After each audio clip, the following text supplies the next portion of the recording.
All right, should we get started? Morrison's, back row Morrison's. You gotta come early. You guys are good with that. No. Well, good to see you all. I'm excited for today. We have some of our own team presenting today. Right? Got some fans, I'm excited for this. I mean, these guys do a lot of trainings, but we were just talking about this before we started. You wouldn't know it because I don't think they post about their training so much publicly online, but you guys get the benefit of it a couple times a week, right? So that's pretty exciting. So Donny and Jan have the Raines Real Estate Team, and they are growing. If you know any agents that are looking for a team, you know that Lynn and I don't have the traditional team where we actually, you know, help provide leads and the conversion of those leads and stuff. Is more of a support. They do a lot more than that in their team. And I don't know if you're going to like mention that at the end or whatever, but good to know for a lot of agents. I was just talking to Jaden before. He was an agent for a year and didn't have that support, and now this whole year's turned out. What'd you say? This month you've done more than you did in the whole last year? Oh, yeah, for sure. It's pretty impressive. That's awesome. So we're listening to the pros today, and their preferred lender Kathy is here, our sponsor. So sorry you guys on Zoom, but we're gonna stick around after we say goodbye to you and have some lunch and hang out, but we'll have her come up after they're done with their presentation. So you guys kind of switch me spots. I'll try and screen share while you introduce yourselves and just roll into it. Sure. Ready to go? Ready to go. As soon as I share your screen. How often does it work though? We always start optimistic with the clip.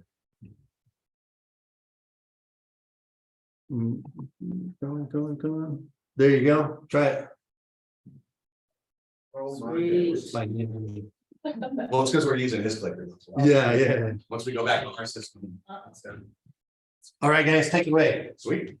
Awesome. Thank you very much, Jeff. I'm excited to be with you guys today. So like Jeff said, we've been running a team for about the last 7. This will be our 8th year running a team. And that's just kind of the passion that we found in real estate is like we love working with clients and all that kind of stuff. But even more than that, we love helping agents because we came into this business with a big dream, had no idea how the hell we were going to do it and succeed. We joined a team, you know, and it like paved the way for us to be not only successful, but to make sure that our business is more importantly duplicatable, right? And something that can be repeatable. So that's what we have always worked with our agents on, is making their business duplicatable and repeatable. So yeah, anything you want to say before we jump in? No, go for it. Awesome. So I know you guys are all here for the food, so we'll get through this as quick as possible. I know you guys are here for that. But today we're going to talk about working with buyers and kind of the showing process best practices. And I think it's a good time for classes like this with the market shifting a little bit. It's good to just get back to the fundamentals of our business, right? And I know with working with buyers, it really can make or break your guys' business depending on what you guys do when you guys are out in the field. So showings, how you guys perform before and after is a key indication of how successful you guys are going to be in real estate. So it's important to really pay attention to what you guys are doing out in the field when you guys are showing homes, because there's a whole really a process to it. And if you guys take it very serious, you guys are like, you know, you're going to crush every time you guys are out showing houses. One of the things I've been thinking about is like who's been in the business since 2015? Right, like so a few. So like I remember when I got into it. Because the biggest thing was how do I win with buyers? Like, how do I get them under contract? Found out about escalation clauses. If you guys know about, you guys probably know about those now, even if you haven't been. But I remember 2015, it was really picking up. So escalation clause was like the thing. And then as markets, you know, we turned into other things. But that was like the holy grail of like getting deals under contract. 2020, things started changing. We had to deal with like people bidding way over list price, bridging the appraisal gap. Yeah, I mean, it was just weird, right? Like the market changed, right? There's different things that were involved with getting an offer under contract. And then, you know, you move into today, it's kind of like a hybrid, I would think, like a little bit of everything's working. But the thing I do know is if you work with a buyer and you do it successfully the right way, then it doesn't matter what kind of market you guys are in, you'll crush it no matter what, right? It's just all about knowing how to handle the buyers, setting the right expectations, and then setting a whole experience for them. Okay, so research beforehand, be prepared, and first impressions. You never get a second chance to make a first impression. This is a huge deal, guys. So did you have anything to add to that? No, I mean, just like we're going to talk about, just make sure you guys give it everything you got on your first attempt, right? Because you guys might not get a chance to see these people again. So everything matters, you know, when you guys go out and you guys are meeting these people. So the number one thing I want to talk about that I don't think agents take enough time to do is make sure you guys are prepared before every appointment, right? Take the time to get your guys, you know, to get prepared. So that way, when you guys show up, you know what you're doing, you know what you're talking about, and they're going to pick up on those cues, by the way. If you're not prepared, they're definitely going to pick up on it. So one of the things you guys make sure you got to do before you, when you schedule the homes that you're going to go out and tour, spend a little bit of time studying the homes that you're going to tour, right? So make sure you have a little bit of knowledge, because what happens a lot is agents will show up to the homes and they're like, I don't know, how many bedrooms does it have? I don't know. How's the square footage? I don't know. It's a lot of I don't knows in our business because we, I use the word, well, maybe I'm wrong. It's an interesting business, right? We kind of expect to get all this money, but we don't really have a big expectation of ourselves and how to be more professional, if that makes sense. So study the homes, take the time to understand the market. That's another thing, understand the market. If you're going to Utah County, Salt Lake County, wherever it is that you're going to show those houses, make sure you're spending a little bit of time understanding the market before you guys get there, because they are going to have questions and it's going to make it kind of awkward. If you're always constantly saying, I don't know, I don't know, I don't know, I don't know, right? Like, and for me, I would get sick of being like, what's that? You should never. Well, yeah, we have a script for that, by the way, but yeah, but that's something that gets used a lot, like a lot. Yeah. Yeah. And isn't it true that if you know your buyer's personality type, you know what things you need to know? Because there's some people that want to know all the details. Oh, yeah. And there's others like, that's too much information. Yeah. 100%. Yeah, and it depends on the type. Like we definitely kind of monitor that. Like I'm the guy as a driver, like I don't want all the paperwork. I don't want too much. Like I just want the facts, right? Like, and I want to be super quick. One thing that I Yeah. would add to that too, that most people don't think about is learning where the key is before you get. Yeah. Trying to figure it out, like that's already a. Right. Or if there's a code on it, you know, the security code. Yeah. Yeah, that pop. If it doesn't say, ask them for, so that you look more professional, like be straight to the key. Yeah. Seems dumb, but it's a big deal. Yeah. So the other thing is, so you're going to study the homes, know the market, have a good idea of what the market looks like, and then have your 2 MLS agent or copies, right? What I mean by that is you want to have a copy for you as the agent and then one for the client, because they're going to have different information. The client copy is going to have the same thing as the agent copy. It's going to have everything that they need to know about the home: square footage, bedrooms, baths, inclusions, exclusions. It's going to have all that stuff that you guys need. But the difference between that and the agent copy is, for one, it's going to have the listing agent's info. We don't want to give that to our clients, right? You never want to do that. We don't expect anybody to like oust us. But if you guys have been in the business long enough and you've talked to enough people, for some reason, people think they can save money by working with a listing agent. So just, it's not that it's going to make it so they don't, but just limit, you know, the amount of information that you're giving to about the other party. But the other thing is the agent remarks. There's going to be a lot of times agent remarks from the agent that's going to be pertinent to you know, your client buying that home. So you're going to need to know that so you can have that conversation with your clients when you guys get out there. And also make sure when you guys get there, hand all the copies of the client copies to, you know, to your client and ask them who's the one that wants the data, who's the one that likes this kind of stuff, because not everybody likes it. I would just take it and I would hand it right over to Jen. If somebody handed me that stack, I'd be like, thank you, here you go, like moving on. So ask who wants to have that data and hand it out to them. And the other thing too that we do is, because you know, when we're scheduling out the showings, is kind of like we talked about, you just talked about with knowing where the super is. We want to make sure that they know the order of the homes that we're going to go see. We give them all of that information, you know, so they have it as well. So they know exactly which homes we're seeing in order. And then, yeah, so, but the other thing too is, a lot of agents will show up to these showings and they won't have that MLS sheet. And then this is what happens. They're going to go, what year was this built? And you're like, oh, hold on. And then they pull out their phone and then they pull it up on the MLS right there. Hold on just a second. And they do that. And it's super weird. Like we've had to do it before. Like we're not perfect. Nobody's perfect, but I can tell you it sucks being in that situation, because it just makes the energy starts to change a little bit. Right. And even for myself, I start thinking, imposter syndrome. Like, what am I even doing here? I'm not even prepared for this. Why would they work with me? You know what I mean? Which is good. It's good to be accountable when you feel like that, because it helps you make those changes. But the main stuff that you really want to understand when you're reading that MLS sheet is square footage, because the basic questions are going to ask when you guys get in there. What's the square footage? How many bedrooms and baths does it have? Year was it built? Does it have water rights if you're looking in smaller rural areas? That's going to be a big one. HOA, what does that include? Or, you know, what's the price? What does that include? Like the comps, right? If you're looking at a bunch of houses that are like right in that same neighborhood or same area, well, you're going to have an understanding of that because you're going to look at the market before you guys go out. So you're going to understand like what the comps look like, what the market looks like, because they're going to ask that, like, what do you think it's worth? I don't know. You know, try to have something that you guys can give them, right? days on market, that's another big one that you guys can talk about. So, and then the other one too is have enough business cards. I don't know if you guys bring business cards out and hand them out when you guys are out on showings, but it's good to do.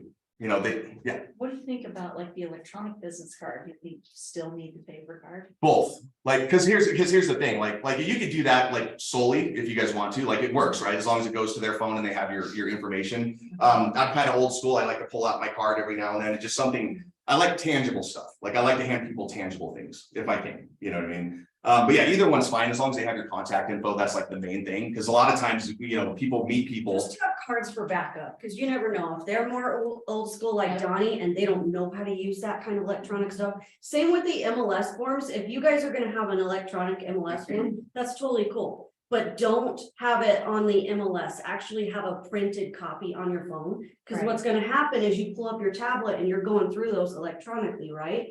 But then you have to log in over and over.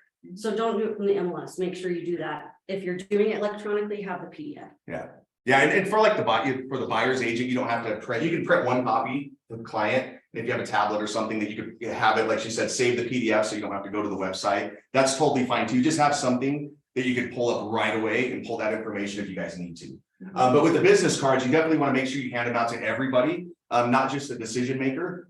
Jen pointed out to me one time, because I tend to focus on who I think the decision maker is. Not that I give much less attention, but when it comes to like certain things, I kind of find that decision maker and I kind of focus on them.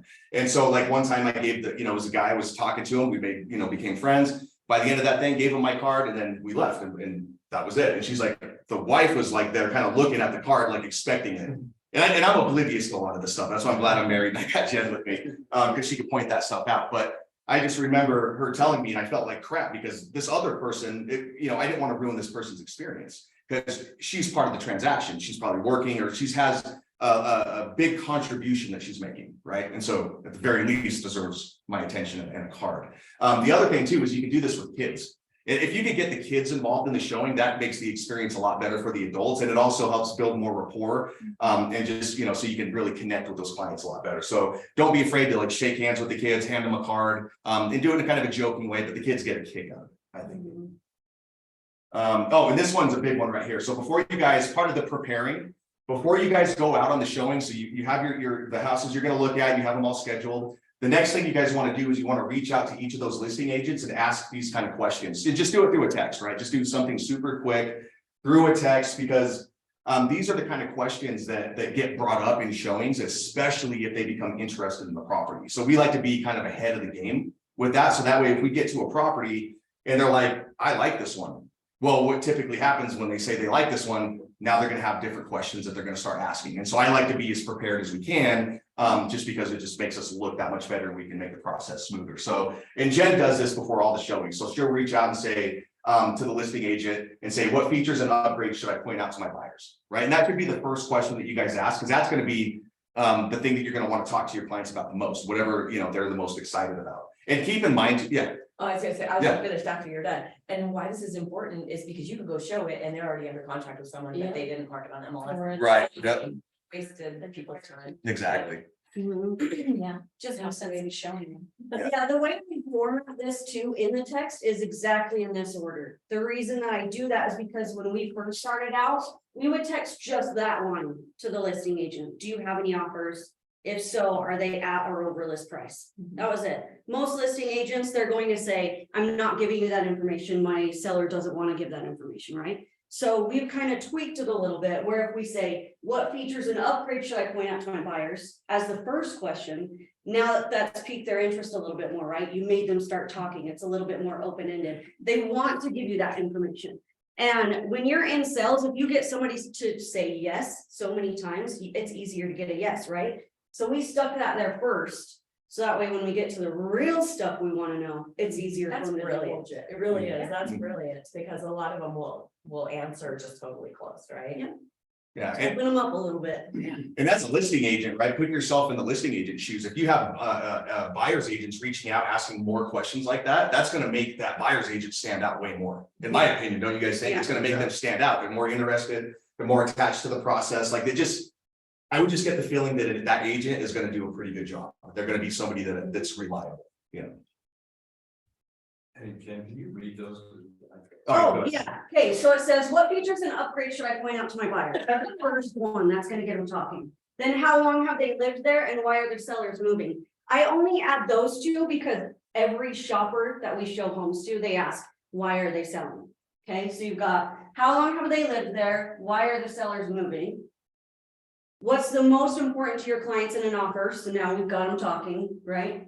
Do you have any offers? Are they at or above list price, which is the typical one, right? And then will your client work with a contingency offer if your client needs to make a contingency offer? And take notes, but we'll share these slides with you too. Yeah, we can listen. Yeah. Okay. Yeah.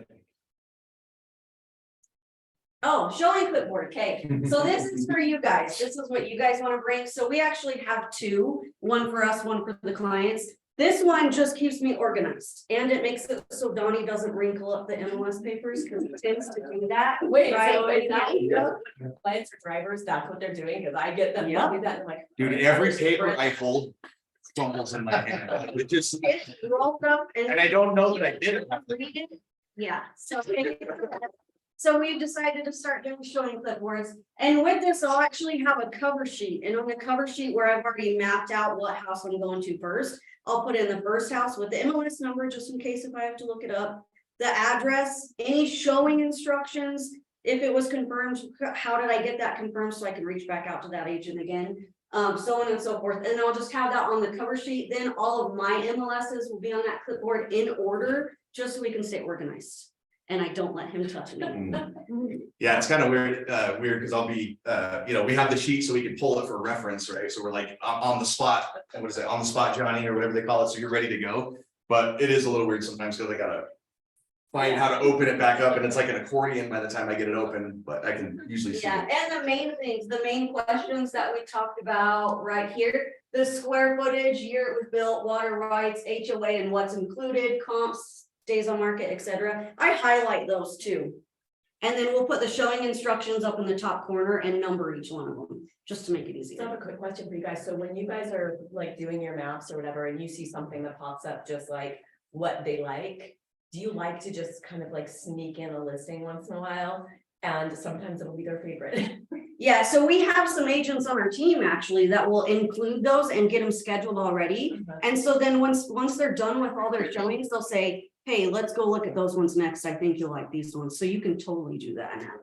The reason why I really like that is there, in all the years that I've been in, there's been times where I've heard people say, well, I did all the work, the agent just scheduled. And so popping some in there that are actually something you pulled in that they didn't see, and then they like it, they can't ever say that. You know? Exactly. I was actually, John and Amber, we were just not talking to them, but there's another title company that's been pitching us, right? And so we talked to their rep, ended up being that rep is good friends with John and Amber, because And John and was their Amber, client. when she moved here a couple years ago, was their client. And that was how she got her dream houses, because she kept picking all the houses that she wanted, kept looking at them all and didn't like any of them. And Amber kept saying, you gotta look at this one. I know the pictures don't look good, because it was one of those ones that didn't look good on the MLS, but that's the one that they bought. So yeah, we don't do it a ton, but I think it's a genius It's a idea. great idea. Because people don't know what they don't know, especially if they're looking at a home. We've seen a ton of houses. We can kind of look at a house and go, I guarantee that thing looks way better than those shitty pictures that are on there. Yeah, and we've had some where buyers will say, I want to look at that one tomorrow. I'll open it up and I'm like, we need to go look at that one tonight. Yeah. And we'll get it under contract. I love those stories. Like I just have one cute one that I had where the pictures were just horrendous on the MLS. It was in Orem, and this was years ago when everything was, it was really tight and it was hard. My client did not want to go see it. She told me 3 times she didn't want to go see it. We walked in, she screamed. Now these people, they're from a different country, and I can still hear her now, and she loved it so much when we bought it. And so those are definitely good stories. Mhm. She did, she screamed. I can still hear her. She was so excited. I love that. I mean, honestly, like I said, we don't do it a ton, but if you think about it, like a lot of people, if you're showing clients homes and you're just not finding the right one, maybe, I mean, that would be a great strategy. It's like, look, we're gonna go look at the houses I pick, because I think that these ones might work out better. You guys could have seen the pictures on the MLS versus the house. Mhm. It was awful, and we walked in and it was remodeled. Yeah. And they just had bad pictures. It was the iPhone pictures and. Mhm. One of the ones Kendall has I on was just contract, looking at that's terrible. Yeah, or Yeah, Yeah, definitely gotta go see. That one, because they didn't like it because of the pictures and I made them go see it again. So good stories. yeah, love that. Okay, and then we've got feedback forms. So this one's gonna be for your clients. So this is a separate clipboard or notebook or whatever you want to give them. And we have their printed MLS client forms. I like to do the full client forms. Especially because I'm C personality, I'm CD. So I like the full ones. You can do the shortened ones too, but we also add rating forms so that way they can rate what they like about each room, and that looks like this. You can make this on Canva. It's pretty freaking easy, but it's basically on a scale of 0 to 10, how well do you like the front room, the kitchen, the bedrooms, da da da da. And then there's a question under it that says, what do you like about it and what would you change? This helps you eliminate the houses too. So when we're going through, What they yeah, and what they like. So you're probably gonna be showing them multiple homes and they start to blur, right? So with this, we'll just ask them between house number 4 and number 5, which one do you like the most? And we'll do that while we're going to each one, between 1 and 2, which one do you like the most? 2 and 3, and so on and so forth. And then we'll help them decide by the time we're done. So that way we go under contract way quicker instead of just showing and showing and showing forever. If remind them what they liked. Mhm. Exactly, yeah. Anything you want to add there? Just on the clipboard too, we also, I can't remember if you put on the slide, but the other thing we also do is keep an extra clipboard in your car. Or recommend that they bring a clipboard with them because they're gonna do the same thing with the papers probably when we hand them to them. Oh, yeah. I don't know if they're gonna do the same crumbly thing or throw them to the side, but if they have a clipboard, then they can keep everything organized, and then a pen, also a clipboard and a pen. Because what we recommend to them when we're out is take notes on all these properties, because again, they become a blur, but this is a reference for them, to go back into each of the property sheets and go, oh, that's what I liked about this one or didn't like about this one. So it's another way to help eliminate. But yeah, those MLS forms, not only have the data on it, but it should be used for notes as well. So that way they know what they liked and what they didn't like. Yeah. And my clipboard that I have, it's not the basic brown clipboard. It's the kind where you can actually store stuff in it. And I put all business cards in there. Just makes it easier. So you don't have to run back to the car. I love that idea. Awesome. So first impressions are huge. We already talked about that, right? We already know that we got to be our best selves, right? Because not having a good first impression can make it to where, well, that might be the last time we see that lead because they might be looking for somebody else that's going to give them that experience that they've been looking for. So it's one really, really good reason to make sure you guys do your best and put your best foot forward when you guys are meeting people, especially for the first time.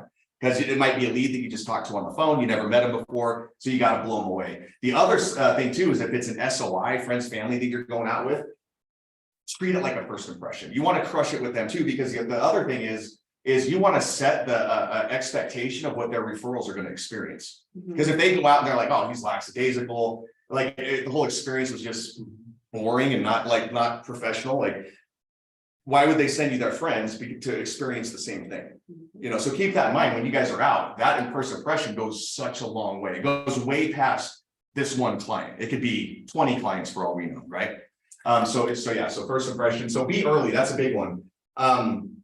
One of the things that I hear, I've heard a lot, I should say, and I just heard it actually like last month. Realtor time. I'm on realtor time. I think realtor time is weird. At least how people explain it to me. It's when people show up late, they're like, it's okay, I'm on realtor time. And I always, you guys know my personality, I'm always like, bullshit. That's not realtor time. Like 15 minutes early is realtor time. We get here early. Why does everybody want to get paid so much money, but we can't show up on time? I haven't been able to understand that since I've been in this industry. So be on time. What you're trying to do is change the perspective of agents because, especially if you're meeting people for the first time, they already don't trust you, right? So these are all things to help them know that, you're here to stay and you're to be trustworthy. And that's the biggest hurdle is getting them to trust you and know that you're in it for them. Yeah. If they see you, if they show up to the house waiting and then they see you pull up like 5 minutes after you, I mean, it just all starts to like look bad, look really bad. You don't care. Yeah. And it's may not kill the deal, but I mean, it really just doesn't look good. So be early. One of the things I like to do is just get there about 15 to 20 minutes early for the first showing for multiple reasons. One, like I have up here, have the first store. It looks really good to have the first house butterfly. Like I learned that term, car sales. When you go look at a car, they open all the doors and everything. They call it the butterfly. Same thing with the house. Go get it opened up, get the lights on, get everything ready to go. So that way, at least that first house is like ready and it's nice. The other thing that I like to do before I get there is get there early and change your state. So that way you guys are prepared. I don't know. Guess what he does in the car before every first showing? Breathing. Wim Hof. Maybe I'll yell a little bit, get jacked up on my breath work or whatever, I read what NMLS is. But you want to change your state. You want to be ready for what you're about to do, because a lot of times you're driving to these home tours and maybe you're driving 30, 40, 45 minutes, an hour longer, whatever that is. You dealt with traffic, you're listening to different kind of media, like you get there and you're not ready for that appointment. So you don't want to just show up right when you're supposed to start the appointment and then expect to be like your best self, right? But if you get there early and you prepare, you change your state, do breath, whatever you guys like, figure out your routine, right? Everybody's got their own routine that they can do, just do it. Because the other thing that's going to happen is you're going to also activate your reticular activating system, which is going to make it to where when you're working with these guys, because we're trying to pull information out of them, we'll talk about that more in a minute, their why and whatnot, but if our RAS is activated, then we can start to point out stuff and figure out stuff through the process that we normally wouldn't, because we're not connected to that, right? We're connected to like the thing that we were doing before that, right? So we got to make sure that we break away from the previous thing we were doing, get ready for what we were about to do, and then you guys are going to crush it that way. So with that, make sure that you guys greet everybody with a smile, do however your presentation is, but don't make it, just like, hey, what's up? And then just move on. Like make it kind of friendly, right? Shake their hands, smile, give them a little introduction, and just make it like a good greeting. And your energy is important. Yeah. When you lift your own energy, you can they can come in all excited, it's lackadaisical, and you just lift them up and get them excited. Oh yeah. Yep. That's what I mean. When I meet people, I'm all energy. I go up and I'm like a ball of energy and I make them they're like, holy shit, like this guy's got like, it's good. But it makes them more comfortable because they're like kind of nervous too to meet an agent. Maybe they don't like agents or who knows what's going on in their head. The one thing we always get is you guys are not like other realtors. We get that all the freaking time. Yeah. Mostly We work hard and we're friendly. It's odd. We're different than other agents. No. Not this room though, you guys are in this. All right. Good ask. The other thing, make sure you guys are shaking everybody's hand, right? Don't be scared to shake hands. It's not COVID no more. Like I only had one person shut me down. And that was I still tried to shake his hand anyway. But he did though, like he walked away from me doing that. But either way, shake hands, right? It's polite, it's friendly, it's professional. And again, like we talked about with the business cards, shake the kids' hands. I always, whenever you shake a kid's hand in the family, watch what the parents do, like their reaction. They loosen up big time. And they're gonna have a little bit more trust and rapport with you guys just by doing that right there. It's one of Jeff's secrets. Is that the secret? Yeah. But it works, right? Like it's just obvious. It works really, really good. You change the energy of the whole showing that way, because if a kid's over here crying and wanting to go home, it makes it hard for the parents, right? But if you make it fun, like it sounds like these guys do, Yeah. she does all the time. Sometimes he's scared of baby once or two. I gotta remember. Yeah, right? And it just makes it funner and it makes it way easier to do. Yeah, and plus the kids, like, once they get excited about it, right? Sometimes they come in excited, but if you get them excited, well, they're gonna help the parents sell whatever house you're looking at, because they're gonna start picking bedrooms, they're gonna start like visualizing themselves as a kid in that house, which is gonna make the parents have a whole different perspective of that house that you guys are looking at. So get the kids involved, get them excited, changes the whole experience. Well, with the smile there, make sure you let them know. So this is another one, let them know that you're excited to show homes. Like we've had, at least in my experience, we've had so many people through the years like act like it's a burden for us to go out on showings, which is kind of odd. It's like, we don't want to waste your guys' time. They say that a lot. And I'm like, don't worry about it. We love showing homes. And this is what we'll tell them. Like, don't worry about our time. Our time is meant to be with you. Like, that's what our time's for. But I just let them know I'm excited to show you homes, but just let them know you're excited to show them as many homes as you need to. Right. So that way they don't think it's a burden, and it's going to get them more excited to get out and about. Right. Because me and Jen, I don't know about everybody, but I'll show houses 7 days a week at any time of the day. It doesn't matter, as long as because I don't have the same schedule I used to have having a day job. So my schedule now is when they're not working, it's typically when it is, right? Because I have to work around their schedule. So as long as they know that I'm ready to go 7 days a week, that gets them like really, really excited. Try to relate to them. Again, we're always trying to build rapport, gain trust with them. So look for things, to try to relate. Jeff, flip-flop guy, he's my black shirt brother from another mother. I would relate to this guy easy, but look for cues, that you could relate to people for. Don't be afraid to make that connection. Anything on that, by the way? No, that's good. All right. We're gonna get more into it. Yeah. One thing I'll add is Jeff did all of that you talked about when he and I used to go out and look at houses. And Yeah. And he wrote the power close, which is, okay, Terry, we've seen 10 houses, pick one already. That's a power close.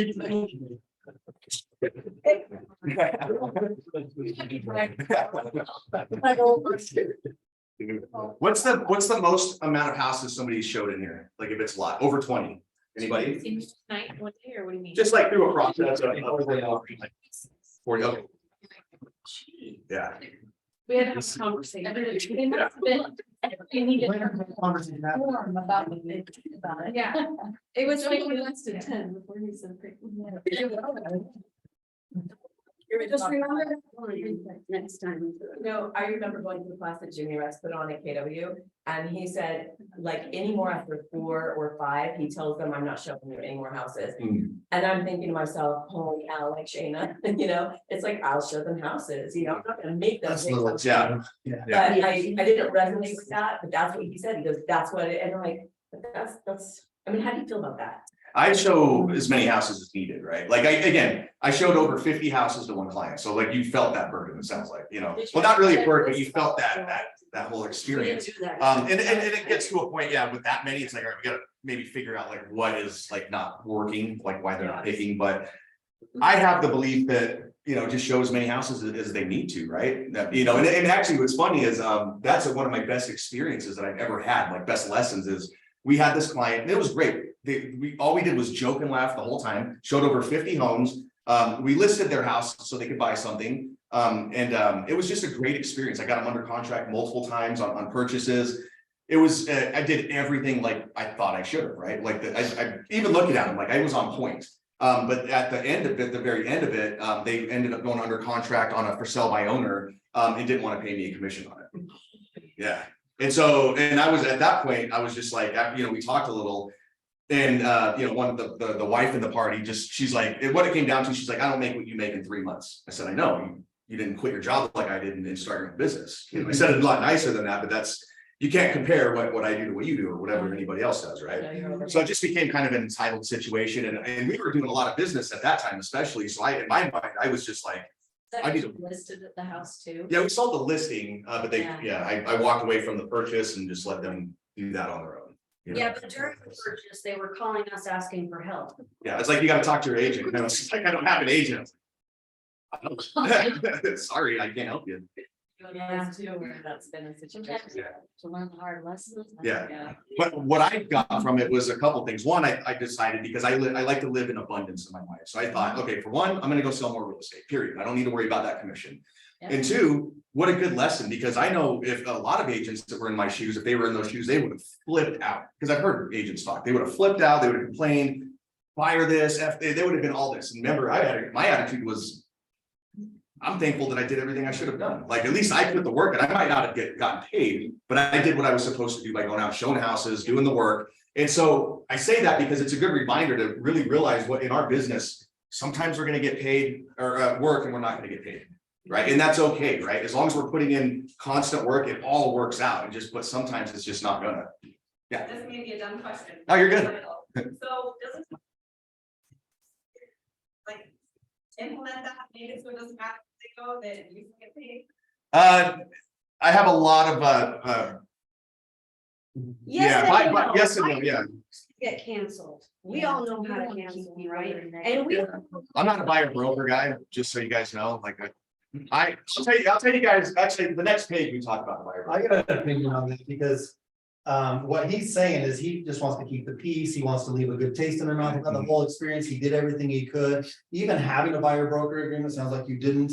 It's likely that you would have probably walked away Oh, I have from it a buyer anyway broker. and just said, fine. I get them for the office. Otherwise, what are you gonna do? Go to court? You're gonna go to mediation, you're gonna fight, and you're definitely not getting any referrals. Justified, it was because you had a listing that you were like. We've already wrote multiple offers with us now. No, like, so what I mean by I'm not a buyer broker guy, like, so we have to get the buyer broker signed when we write offers, right? So we have to do that. But what I mean is I think there's a problem in the industry. Like I'm pretty preachy on stuff like this, but I think there's a big problem in the industry with agents going out and getting here, you know, I'm not going to show you houses until you sign this buyer broker. Why are all of those people getting on my website trying not to work with those agents? You know what I'm saying? Like, so a lot of agents will go out and they'll make somebody, like if I meet you and I'm like, you want to go see a house, this is typically what happens. I'll meet you there, but then I'm gonna say, look, if I'm gonna show you houses, you gotta sign this form for me. And then he signs a buyer broker with me. Now he's like technically You stuck do with it me. on the spot, showing them their. I let him know about agency. That's how I do it. And I just let him know, look, I'm gonna work so freaking hard for you and show so much value. I'm gonna your business. This little piece of paper right here. It's necessary. I have to have it, but I have to have it when we start signing offers. I have to disclose this to them. Like that's how we got, let them know about agency. Making somebody sign, it's like asking somebody to marry you when you went on a date with them. It is the dumbest idea in real estate. I hate the buyer broker. I get it, but I hate, let me rephrase it. I don't hate the buyer broker. I hate the way the agents use it, because most agents will use it and they think, well, I'm going to get paid now. Like I have the buyer broker, so I'm guaranteed to pay. And then they stop showing houses. Like because here's what happens. It flips to, instead of being on the client's time, then when somebody gets a buyer broker, they're like, oh, now they're on my time because now I got the buyer broker with them. And if I don't want to go to their houses. Says there's certain fiduciary duties that you have to do. And a lot of agents will get the buyer broker and they won't show homes. So technically they're not doing their fiduciary duties. We did our fiduciary duties on that one, but at that point, the way she was already, reacting to it, we said, okay, we're gonna go ahead and let you go because that's gonna be problems throughout. Yeah. I think the buyer broker, like trying to get paid on buyer brokers when a client doesn't want to work with you is a very I'm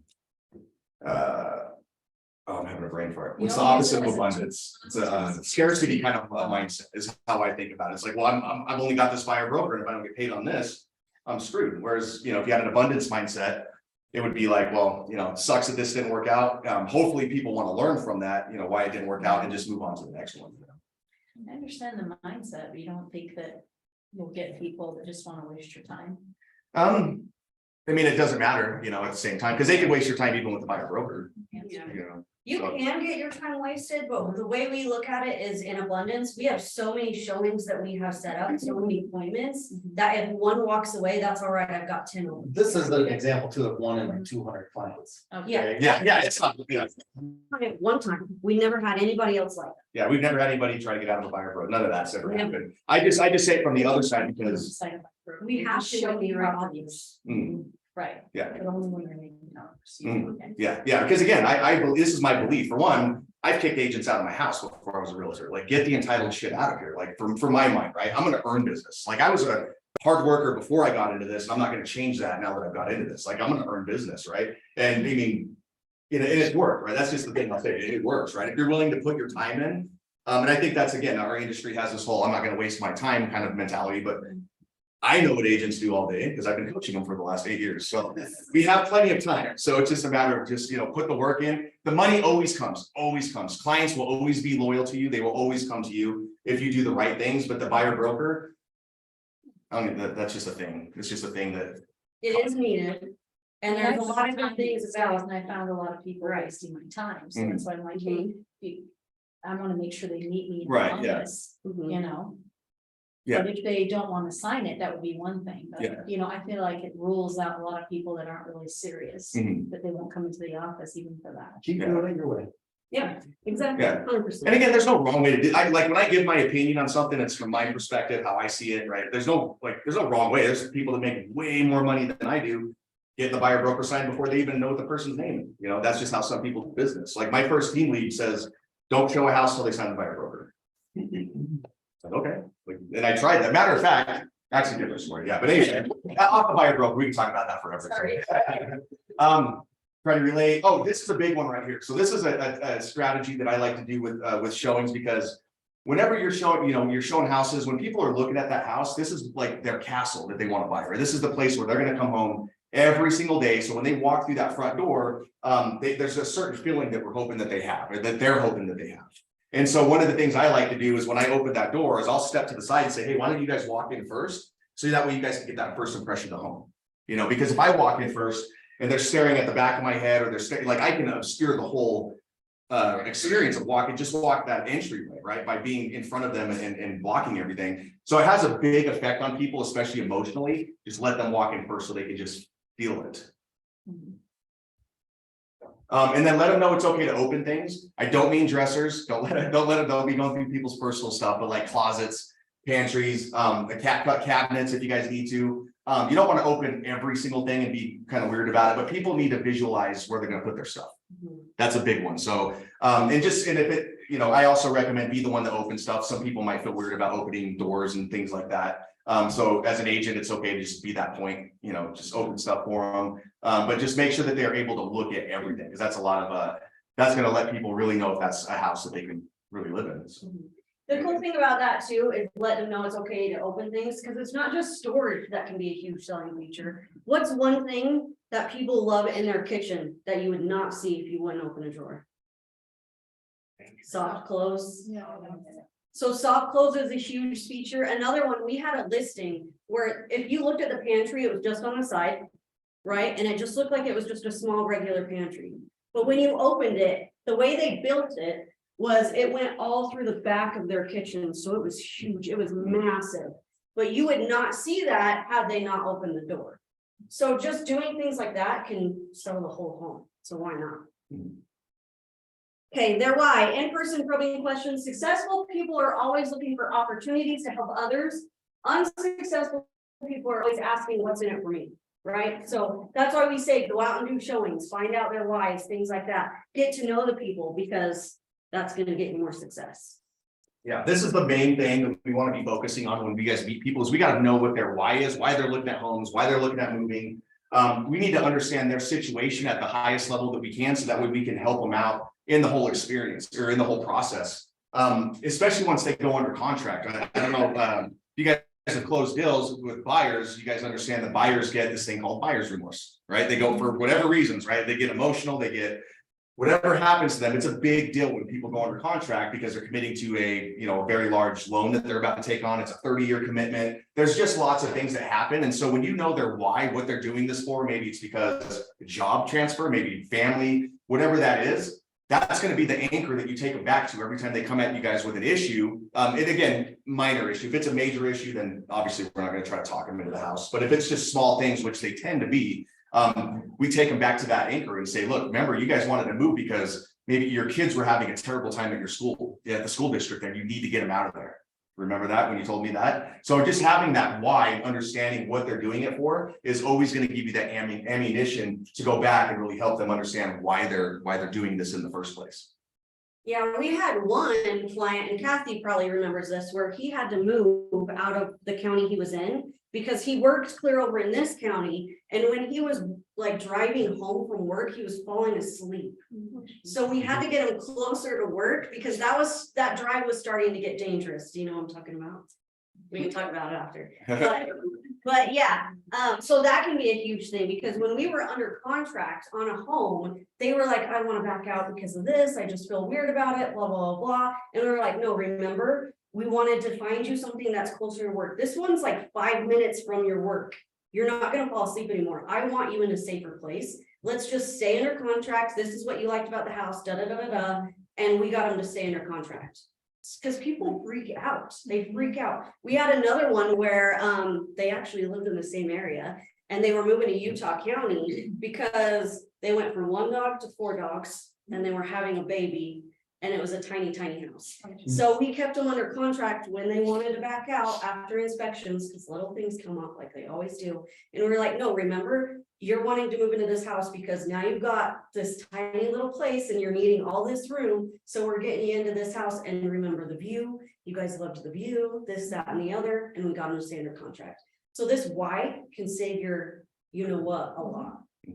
Yeah, and some probing questions you can ask for their why is what has you looking at homes in the Sandy area or whatever that is. Ask them where they currently live, because that can lead to, because if they live in Twilla but they're looking in Sandy, well, what's got you excited about looking in Sandy, living all the way out Twilla? And that should help to get them talking. Maybe they have family, friends, or work, in the area. So just questions like that you could be asking casually during the home tour, and just to, get them to talk as much as you can. And another, just a quick tip on this, when you guys are out asking questions with people, it's just a quick negotiating tip. I learned it at Nouveau Riche. It's like that's where my 19,500 went on this one strategy right here, this one tip. But it blew my mind. How easy this works is just when you ask questions, learn to shut up. That's a big one, because a lot of people will ask questions. They'll ask a question, it gets quiet for a few seconds. I'm like, oh, I'll just keep going. Like they'll just start talking again, because it makes people a little bit uncomfortable with the silence. So ask questions, but then learn to be quiet and make them uncomfortable. Because once they're uncomfortable, they're gonna start spilling the beans a lot more. So I think a lot of people tend to talk too much without pausing. So it's like a simple negotiating strategy. Just ask great questions and just be quiet. And if it gets a little weird, it's okay. But if it gets way weird, then start talking. But just make sure you give them enough time to try to get uncomfortable and just start spilling the beans. And I used to use this strategy. You remember what bird dogs were back in the day? I don't know if they call them that anymore. But when I was doing investing, I would have bird dogs going out and looking at bills for me, like pre-foreclosures and stuff. And one of my bird dogs found one that he couldn't get the lady to talk more, right? She would like talk to him about everything but the situation. So I said, set me an appointment. And I just learned that strategy. And I said, just set me the appointment. I'm going to go in. And just when I get in there, just don't say a freaking word. And so we go in there, I start meeting the lady. Then I ask a question. And I can't remember the question, but it was just a really good question. And then I just shut up. And it was like 2 minutes, maybe. It was like really, really awkward for a few minutes. Yeah, it was a while. My friend was like crapping himself. He's like, I didn't like that situation afterwards. He's like, I hated that. Like, it's weird. People don't like silence, you know? But that quietness, that time that we took, dude, I found out about her divorce. I found out about every reason why she was in pre-foreclosure, like the whole thing. And it was just because I just sat there and looked at her. I just asked the question. I just looked, and then she's like, like she's just like, oh, I'm just gonna tell them everything. It's like truth serum, that question.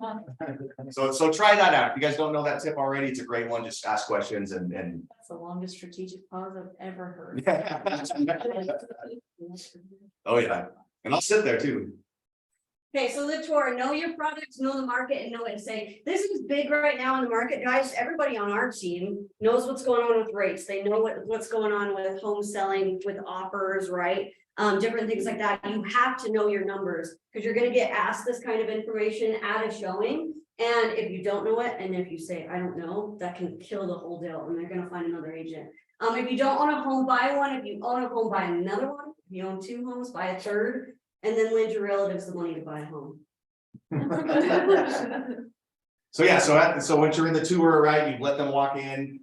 Just kind of one of the things too is you want to figure out like with their personality, who wants, like, if they want to lead or if they want to follow, right? But based on their personality type, because not everybody wants to follow somebody around, right? Like if I'm going to look at a house, I want the agent to leave me alone and be there for questions, and I want to walk through and look at the things I want to look at. Somebody like Jen or a different personality is okay with being led, which both are fine. So just kind of pay attention to those cues, and then you know, kind of, you know, take it from there. But make sure you're just walking through the house and just casually start pointing out things about the house, you know, different features, different things that you guys are, you know, that you're looking at, because this is going to get them to start talking about the things they like in a house.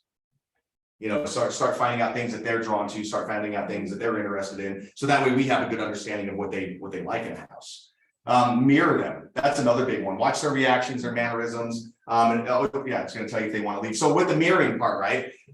We've had a lot, like I always like I love the guys that like you know, do the arms fold thing when you meet them. You know, they just kind of like stare again, they have their arms folded. And I'll always do that back. And we have a couple of really good examples, but there's one where we've done like 4 deals with them. The wife signed up on our website. You know, we always seem to meet the wife. They're always like the movers, the drivers with buying a house or selling. Set a listing appointment with them. Got to know her really good before that. But we get there and the guy's just like staring at us the whole time with his arms folded. And so I just did it back. And then here's another cool trick. If you do this and you stare at somebody, if you guys are like looking at each other, start to open it up and then do the power hips. Like, it works for whatever reason. And like people will do it to me. I'll find myself like doing that and somebody will do it and I'm like, okay. So it works. So if you want to get somebody to open up a little bit, open yourself up and even just spread your freaking arms. Just make people feel like they're open if they're closed. But definitely mirror them. Try to be a little bit more like them, right? Oh, anything on this? Oh yeah, on the mirroring too. Do you guys know why that works? We have mirror neurons in our brain that pick up on each other. So if you notice when you walk into a room, then there's certain friends there, you're going to talk a different way. And then when you walk into work, you're going to talk completely different, right? It's because the mirror neurons pick up on each other. So when you're using that, totally use that like power pose and see what they do with it. Also match their repeat the phrases and power words they use. Do you guys know what power words are? I know everybody on our team does, so you guys can't answer. Do you know what a power word is? I know you do. For sure you do. Okay, so if you're using words like awesome, excited, easy, right? They start to make an emotion when you hear those types of words, right? So that's a power word. If you see that a certain client is texting you the same power word over and over, or they're saying it while you're going through the showing, start using it. Do you guys know why? Their language. It's their language, and you start to become their tribe. Have you guys ever seen the commercials for Discover Card? No. Yeah, where it's one person that's dressed exactly like the other person, right? And they talk the same. That's mirroring. So when you start to do that and you're matching that other person, you're now their tribe and they trust you. And trust is huge in this business. Match their volume, speed, and tone. That can be really, really big too. Because if I'm talking really, really fast, which I tend to do, and the other person's a little bit slower, maybe they're Southern, which my mom is, so you might hear that twang sometimes. But they're talking slower and they hear me really, really fast. What are they gonna think? You guys can't answer. I'm in a hurry. What else? As a salesperson, what am I? Pushy, sleazy, right? And but if I am talking really, really slow, if my mom's twang comes out, right?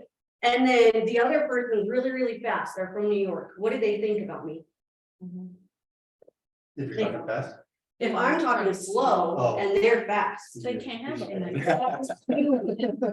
Okay, so matching that speed is super, super important, because again, that's the first impressions. And tonality too, like she said, you can bring up the energy in a room, right? Don't try to match the energy in the room. Always try to bring up the energy in the entire room, okay? You don't have to match it. Do the same thing with your calls. Do the same thing with when you're out on appointments. Bring the energy up, make it fun, right? And then repeat and affirm. Use phrases like I agree. So what they say, repeat it back. Say you agree. It shows you're listening. Never say that you don't know, right? Or that you don't have time to prepare. We actually had a showing agent that we sent out on an appointment that I set, multi-million-dollar property. He showed up. It was kind of last minute because we were supposed to go, but we couldn't make it. And he said, I didn't have time to prepare. So Like he the told feedback- the lead, the potential client that. Yeah, so then the client called me and was like, I don't want to work with this person. Yeah. Because of the way he acted in the showing, right? So never say that you don't have time to prepare. You better prepare your butt off, even if you're doing it on the way there, or just get there early and prepare. Never say, I don't know. If you don't know something, that's okay. You're not supposed to know everything, okay? We're not appraisers. We're not lenders like Kathy. We're not title like you. We're not gonna know everything. So instead, use phrases like, that's a great question. I can find that out for you. Or if somebody says, what do you think about this water heater? Looks kind of old. I always say, we've got a guy for that. We can have it checked out. So use that. I've got a guy for that. And if you don't have a guy for that, go onto a community website on Facebook, fill out your vendors list and get a guy for that. Okay. And you're getting paid a ton of commissions. So do your work, know your product, and know the market. Because you're going to get asked this stuff and you want to blow them away on your show. Anything else right there? Yeah, I mean, like we already talked about with it, just stay away from the phrase, I don't know, because it's gonna disqualify you from a lot of people. So it's just, this is a simple fix. People, like Jen said, people don't expect us to know everything. Like they just don't, right? But it does sound, again, it does sound off-putting if we're saying, I don't know. But if you say, if they're asking a question, you say, you know what, that's a great question. I'm gonna find out that information for you right when we're done with this, okay? They just say, okay, and moving on, right? That stays professional, everything stays good that way. But if you keep using the phrase, I don't know, it's gonna burn you in the long run. Okay, easy script. So after seeing all the homes that are on the market that meet your criteria, I 100% agree that this home meets your needs better than any other home available for sale right now in the area. In my experience, nice homes in nice areas priced well tend to sell fast regardless of the market. This house is a very nice home in a great location and it's priced well. To ensure you don't lose out on this property, I recommend you go back to the office right now and submit an offer. What do you think? You don't even have to say the what do you think, you can keep it as assumption. A quick thing on scripts, you guys, if you haven't been trained on scripts, it's great to train scripts verbatim so that you could say it the way you're gonna say it, right? I would never say that verbatim, just that's not how I talk, right? But if you understand the bullet points and with the right things to say, then you can, you know, by practicing it verbatim, you'll learn how to say it the way that you're gonna say it more comfortably. Yeah, so don't overthink scripts because they can be kind of intimidating. Can we do this one too? Yeah, go for it. Okay, so how to close an appointment, what's your client's time frame? Have they expressed anything to you such as in a hurry or not in a hurry? Usually, by the way, that's just an automatic no, a wall that they're putting up, which they're usually in a hurry if they find the right home. Do they love the home with the pool? Have they said something like that? Listen for cues, because that can help dictate how you should close, and always be reassuring, not in a hurry. This is a one that I use, and again, do not say it verbatim, just use the bullet points. But I'm on your time frame. I've shown families 40 homes before they picked the perfect home, and some have taken 2 years before they were ready to write an offer and move in. So no rush on my end. I'll send you a list of homes that are similar. Let me know if you have any questions on any, or what you want to schedule a tour again on. All I ask is that you reach out to me to do that. I'm gonna make sure you're taken care of. With this too, we actually had a client that signed up on our website, and he said, I'm not gonna say the name, but he said, I'm not in a hurry, Rome wasn't built in a day. We just closed him. That was the first text that he sent over to me, and then 2 years later, he's now closed. Yeah, Orangeville. Yep. So yeah, and you guys can use these stats too. So if somebody's like, I'm not in a hurry, no worries. We've had people where we've showed 40 homes to, and it took 2 years to close, right? That way it reassures them that it's okay, but typically they're gonna close way faster than that. One thing, just kind of on the 2-year thing, by the way, if you guys lead generate, or if you guys had leads in the last couple of years that did not close, be following up with them and get them to take action, because most of the stuff that we're getting and what a lot of the industry that we're following is getting is leads that are about 2 years old. Yeah, Just because if you think most about of that those time, right now are 2-year-old leads. yeah, people couldn't make offers in 2021, 2020 and 2021, because they didn't have the money to bridge the appraisal gap. They didn't have all the things that were required. And now they're still ready to go because they're qualified buyers. They were qualified then, they just didn't have the means, right? Now they do. So it's a great time if you guys have people that are a couple years old, get them out there right now because they're ready to go. This one's you. Oh, you changed this morning. I just moved it from the other side. Yeah, so then again, so now we're at the point, they found the right house, they want to make an offer and they're ready to write an offer. So again, this is why we have those questions that we ask in the beginning when we're asking the listing agent all those questions about if they have an offer, all those questions. Now we have a little bit of ammunition that we can talk to our clients about. Hopefully, if we don't have that information, we can get it. But if we know, say that the house has multiple offers or whatever that is, then we can start to structure that offer with our client when we're asking them what they want to put in. Because it's one thing, you never want to just ask a client what they want to put in an offer until we know what the whole situation looks like. Because what they want to put in an offer might not be anywhere close to what it's going to take to get that offer accepted. Now, if they don't have any offers, then you can go that route, and see what they can get. But if there's multiple offers, that's why we want to know that, so that way we don't just submit some, offer that's like nowhere near what anything else in their stack of offers is.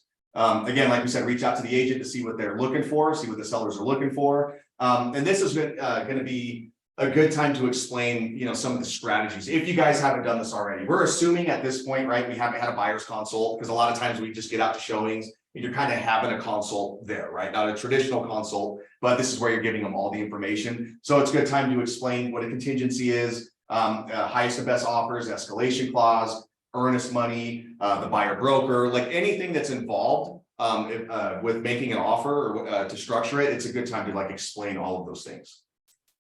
Yeah, and never assume too, because we've had some sellers where they've done repeat business and they forget what earnest money is. Mhm. So you have to completely re-explain it to them, and that's totally fine. Yeah, most people, what I found anyways, most people don't really know what they think they know. So just, explain everything to them in detail so that way they have a good understanding of what's happening. Okay, that's it. Is that it? Oh, geez. Yeah. I know why you guys are here. Again, like I said, the food smells good. I know you guys' mouth is watering. Before we get to that, we just want to introduce you guys to one person real quick, One a amazing. very special person. Come on up.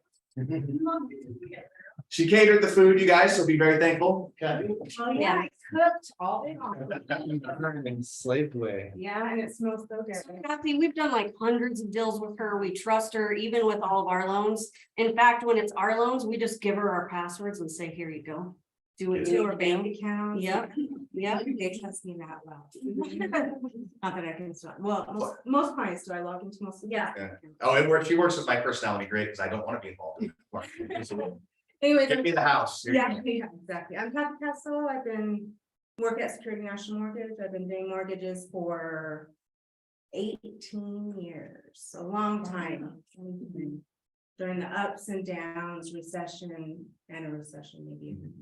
Is it a recession? It is. We are, I feel like we are in a recession. We'll know more probably in the next month. Rates are crazy. They're up and down.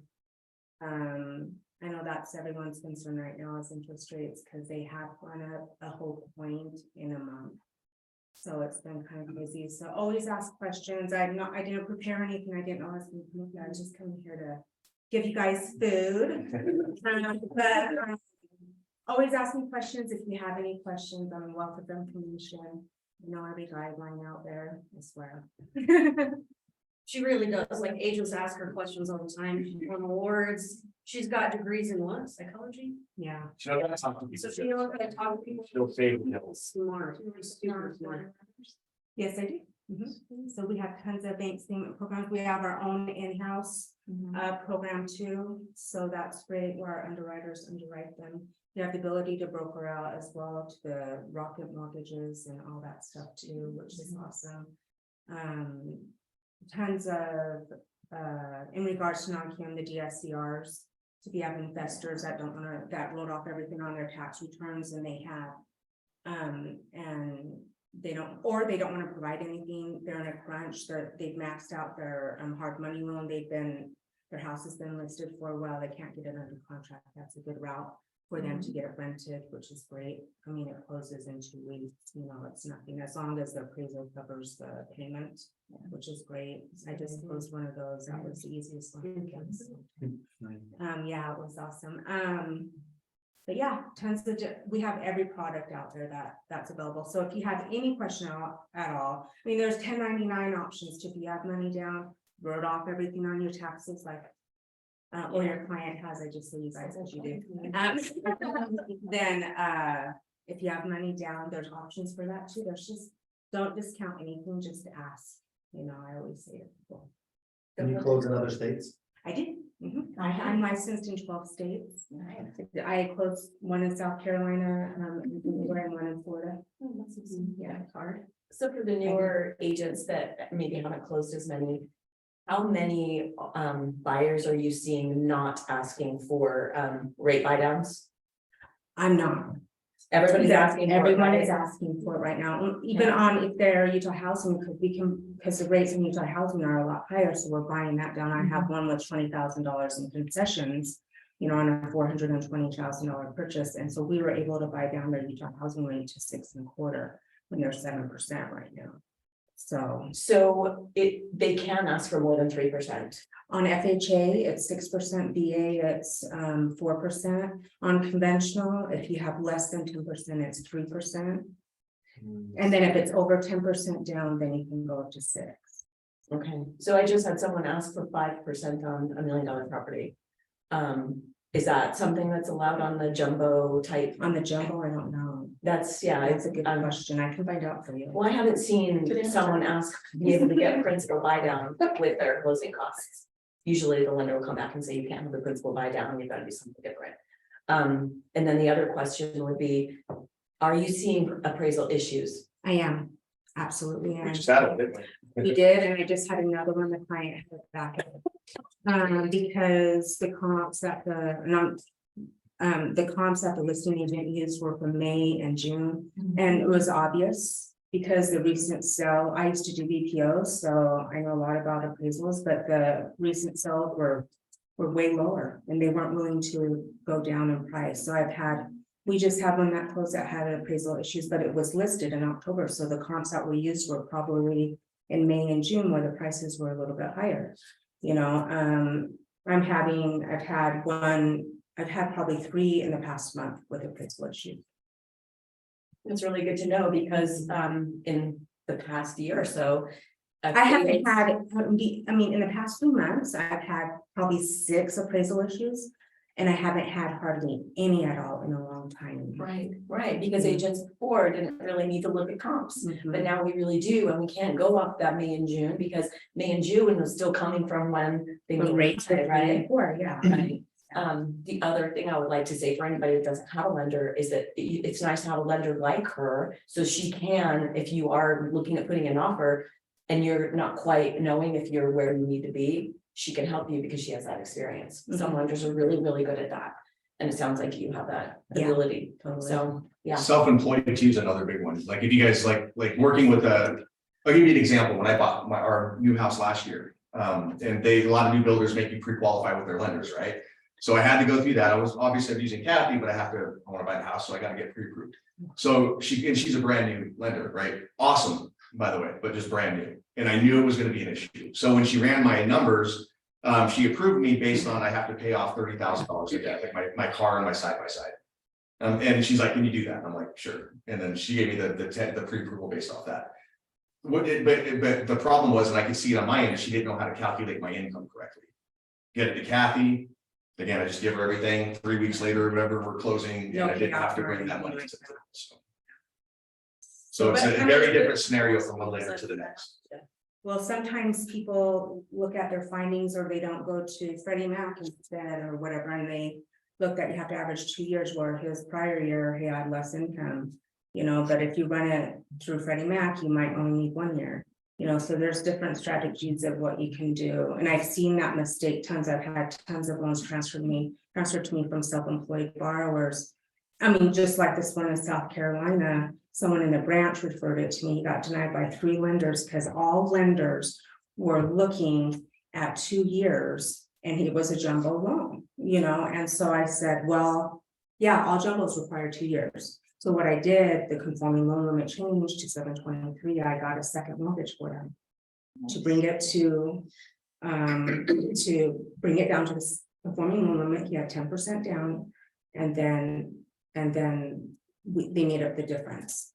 So there's strategies that people, and none of the lenders that got denied in South Carolina didn't even think of getting a second mortgage to bring a conforming loan limit, so I can use 1 year of tax returns. So they can qualify. So there's a lot of different strategies that you can do to make people qualify for a mortgage. You just got to think outside of the box sometimes. Yeah. Good questions. I'm hungry. Thank you guys. Thank you.